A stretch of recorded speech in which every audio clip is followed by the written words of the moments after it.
Welcome back to Katie on the Couch, and today I am joined by one of our brand new agents, Ben, who's here to talk to us about the whole recruitment and onboarding experience. So welcome to the Couch, Ben. Hi, it's lovely to be here. How are you today? I'm good, thank you. It's day 3 of being properly on the job now, so getting stuck into it and just hammering the phones basically. Looking forward to getting the first commission in. You've jumped straight into just getting on the calls and getting out there. I know you've already been on viewings and things with other agents as well, I hear. So. Yeah, exactly. I went out with Raza yesterday to Zazen Gardens in Alpha John, which is one of the new developments they got there. So it's actually quite a lovely building. So good to sort of experience everything and check out the area. Amazing. It's great to see how you've just got stuck into it straight away. But I think let's backtrack a bit and talk about the whole kind of onboarding experience from the very beginning. First of all, why don't you tell us why you actually were interested in joining Dubai Real Estate? So when I was back in the UK, I'd started working in real estate in about January of this year, and it was in a similar sort of self-employed commission-only role. And originally I'd sort of had the mindset of doing that for a few years and then coming out to Dubai. And after doing it for a few months, I just sort of thought, why wait? To be honest with you, I'm going to be doing the same thing. I'll sort of have to start from scratch when I go out there anyway.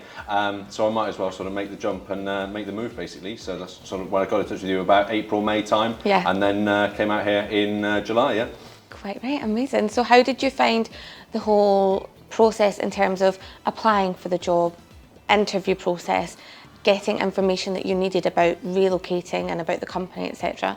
Yeah, so at first I wasn't necessarily sure I was going to apply for the role. I just saw one of your posts on LinkedIn and thought, I'll have a bit of a conversation or whatever, see what life is like.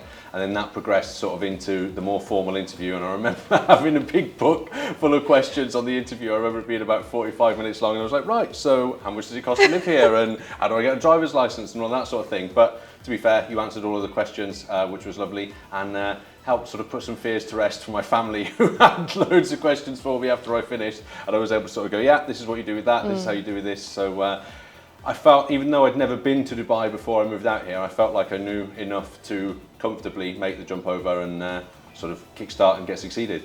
Amazing. You had so many questions.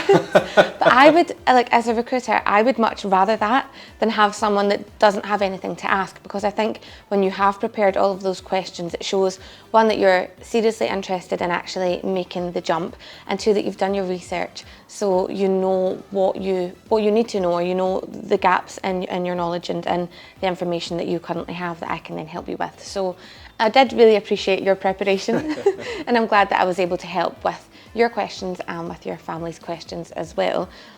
So in terms of your timeline, how long did it take you from actually applying and having your first interview to being in Dubai and getting off the plane? Yeah, so I think we had our first conversation sort of the end of April time, and then the sort of interviews progressed. It was about the middle of April, towards the end of April was when I got the offer letter. And then I needed a couple of months to basically sell my house in the UK and get the finances sorted before I came out here, because I didn't want to move out here with no money and then after a month be like, right, sorry, I've got to go back now. So it took a couple of months to get everything sort of wrapped up on that end basically. But yeah, so I think I got my offer on something like the 26th to 28th of April and then came out here to start on the 1st of July. Wow, so pretty quick, and obviously we're glad that you got everything set up back home in order to be prepared here, because like you've said, worst case scenario is that we bring someone out too quickly, or that they've not prepared enough, and then they need to go home because they've not been able to kind of set themselves up properly. So I'm glad that you did take the time to get organised. And it felt really quick, it did feel like a pretty quick transition, I guess, from our side of things anyway. After you arrived, after you got set up, I guess, in your accommodation and everything, and you came to Prestige Luxury on your first day. What was your first day? What did you do?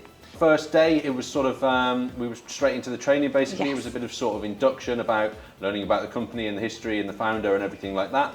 And that was sort of with a wider group. We were with new starters from Prestige One as well, and some admin staff and the conveyancing team as well. And then we sort of split off into slightly smaller groups. So the 4 of us who were starting with Prestige Luxury, I went off with Sam then to sort of start the dedicated leasing training. Sam is a very enthusiastic coach. He is a very dedicated trainer. So I think that he's a great person to be dealing with as your kind of first impression of the business and the company. And it would have been a bit different, like you said, you joined with a number of people from different areas of the business, and then you've kind of split off and done your own specialised leasing training. You would have had quite an in-depth introduction to leasing, what's involved, and how you can actually become successful. Yeah, exactly. So we covered sort of everything from the different areas in Dubai, the sort of property types and things like that, how from my perspective, coming from the UK, how leasing works slightly differently to the way that it does in the UK. So like, for example, in the UK, you charge the landlords, you can't charge the tenants, whereas it's the other way around in Dubai. The tenants are the people paying the fees and things like that.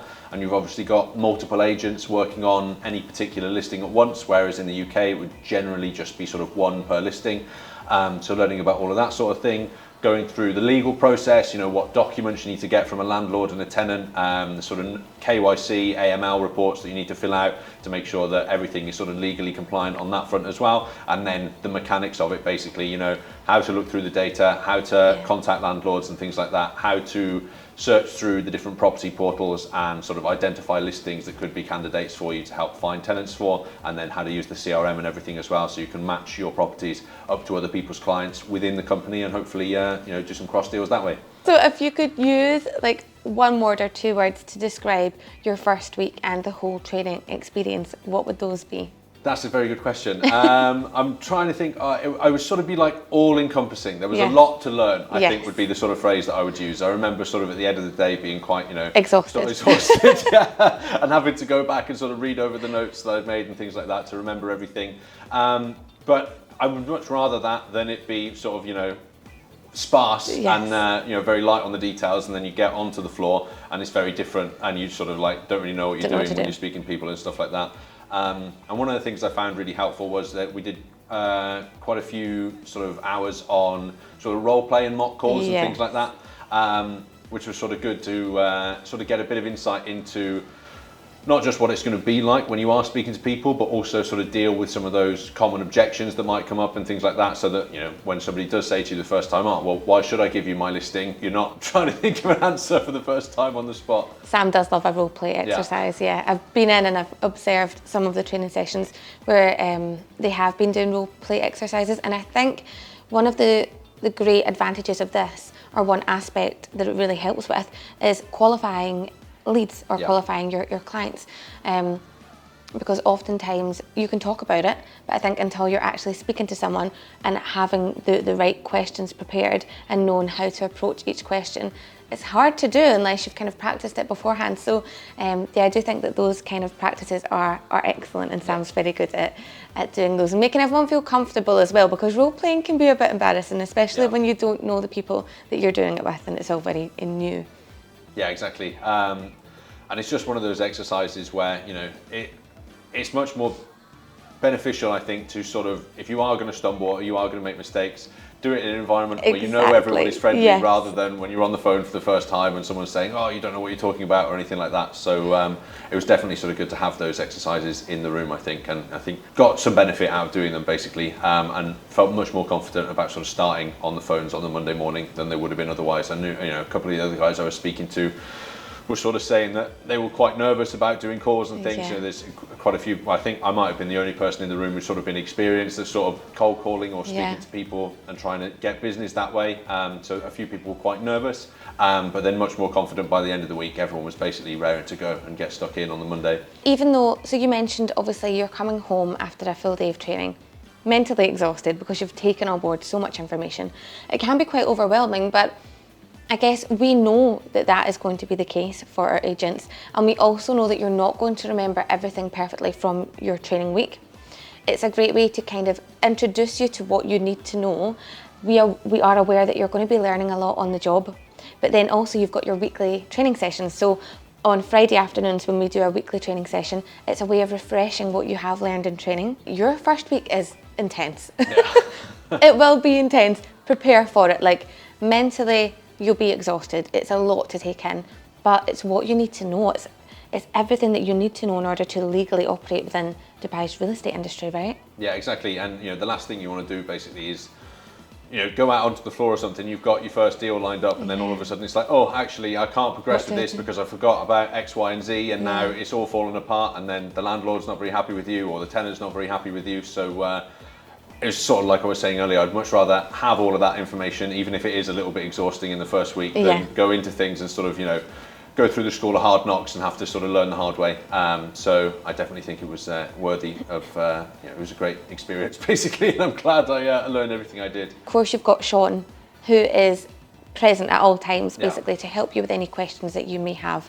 And again, the fact that he sits on the sales floor with the agents, I think is spectacular really, because not many managing directors are that present during the early stages of the agents' careers. So I think being able just to approach him at any time of day, if you need some help, then it's a really massive benefit. Yeah, exactly. One of the first landlords I've spoken to in my area was being quite difficult. They were asking a few sort of awkward questions and things like that, and I wasn't really sure how to respond to them. But like as you said, Sean was right there basically, so just sort of went over, asked how he thought I should respond, and then just sort of handled it basically, and so ended up with that one as a pocket listing. So fingers crossed, with a little bit more work, we were able to find a tenant for it. And then the other thing was, you joined at quite a good time because it was the end of Q2, and we'd had quite a successful quarter, so there was a lot to celebrate and a lot to, I guess, just to kind of reward our agents for all their hard work. So we actually had a bit of a party, shall we say, at the end of your training week that you got to join in on. So how was that? Because you were kind of thrown in the deep end of socialising with the full team. Yeah, it was a great way to sort of get to know everybody, I think. Yes. A lot of people let their hair down, which was nice. It was good to see everyone enjoying themselves, and probably a little bit sort of anxious at the start of things, meeting a lot of new people, but everyone was lovely basically. It was a great evening all round. You had the Euros on in the bar as well, so we did you've got indeed. something to watch, and then obviously you got the free food and drinks and stuff like that, which was fantastic. So it was a great opportunity for me to sort of get to know a lot of the people outside of a work environment a little bit more, and chat to people when they're not sort of busy trying to close deals and everything like that. So it was a good opportunity to get to know everyone and get to know the company a little bit outside of the office as well, which was fantastic. And did it make you feel a bit more relaxed coming on the Monday morning? Yeah. Did you? Yeah. Before the end of the week, thinking like, I don't know where I should sort of sit, sort of thing. Are you going to be, because it's a hot desking system, I'm accidentally going to be taking people's seats and stuff like that. But it was sort of, it was good to meet everyone, and it was quite a confidence booster as well. Speaking to some of the other agents, they were sort of saying, you'll be fine, you'll be able to handle it and stuff like that. So it's definitely a bit of a confidence booster heading in. I love that, a bit of moral support from the team. I think you've given a really good insight into the whole beginning of the process of becoming a real estate agent in Dubai. And these are the kind of things that people who are maybe at the start of the process or are thinking about starting the process want to know. This is the insight that they need in order to make a decision on if it's going to be the right move for them, if they're going to have enough support, if they're going to have enough training. And you've really been excellent at covering all the details. So I think that that's everything that we really need to know. But my final question to you, and I guess no pressure, obviously you are brand new yourself, but what advice would you give to someone that is considering taking the leap and joining Dubai's real estate industry? I would definitely sort of encourage people to understand that at the start it is a lot of work basically. Once you are established, you've got a pipeline built up, you're getting referrals and things like that. It's a fantastic job, and it's the rewards sort of speak for themselves. But in the first few weeks, it is going to be a lot of hard work. It's going to be a lot of reaching out to people, a lot of competing with other agents in the industry about trying to sort of secure those commissions and secure those deals. When you're still within that time frame, so if it is 6 months that you're going to give yourself or whatever it is, make sure that during that period of time you do give it everything for the whole time. Yeah. Don't just come 110%, in on day one. I have a nightmare day on the phones, nobody was very nice to me, and then let that set the tone basically. Just stick at it, try and come in, ignore the people who are not interested or things like that, just sort of brush it aside, move on to the next one, and keep plowing through basically, and only make the decision after you really said, you've given it all of your effort basically. So just be ready for some great times, but be ready to put the work in as well, I'd definitely say. Love that, great advice. It's a very turbulent job, it is, and again I explain this to people. I always say don't expect to join the real estate industry and start here and end up here. It's going to be like this. And that's just the way it is. You'll have good days, you'll have bad days, you'll have good months, you'll have bad months. But if you are consistent, and if you're coming here every day and giving it 110% and maintaining that level of resilience when you are dealing with difficult people, then you'll do well. I think if you get disheartened too easily, that's when people can lose faith a little bit, and that's when we see them kind of dropping out and not bringing their A game every day. So great advice. Love to hear it from you, and I'm really excited to see what you achieve over the next couple of months. Yes, fingers crossed it's all good from here. Thank you so much for coming on the couch today, Yeah, Ben. no problem at all.